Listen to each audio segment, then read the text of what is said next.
How to make beef enchiladas. To start, we are going to make the spice mix. In a small bowl, add the following: 1 teaspoon garlic powder, onion powder, 1 tablespoon cumin, paprika, oregano, and cayenne pepper. Mix until combined, then set aside for later. Next, we are going to make the enchilada sauce. Place down a frying pan over medium heat. Add 2 tablespoons of olive oil and 3 tablespoons of flour. Mix to combine into a paste. Then add half a cup of chicken stock. Stir until it thickens up.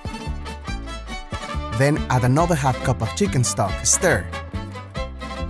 Now add 1½ cups of passata, 1 tablespoon of salt and pepper.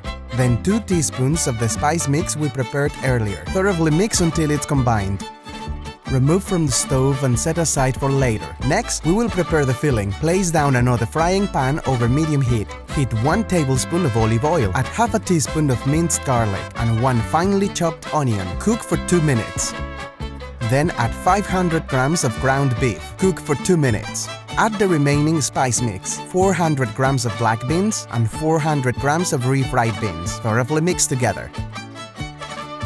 Then remove from heat. Now it's time to make the enchiladas. Smear sauce at the bottom of your baking dish. Place down a tortilla. Place down 3 scoops of the filling towards the bottom of the tortilla. Then roll up the tortilla. Place in your baking dish. Repeat this process until the bottom of your baking dish is fully covered. Now cover the enchiladas with the sauce we prepared earlier.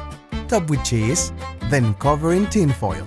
Place into your fan-forced oven at 180 degrees Celsius. Bake for 10 minutes. Then remove the foil and bake for another 10 minutes. That's perfect. Remove from oven, serve, and enjoy.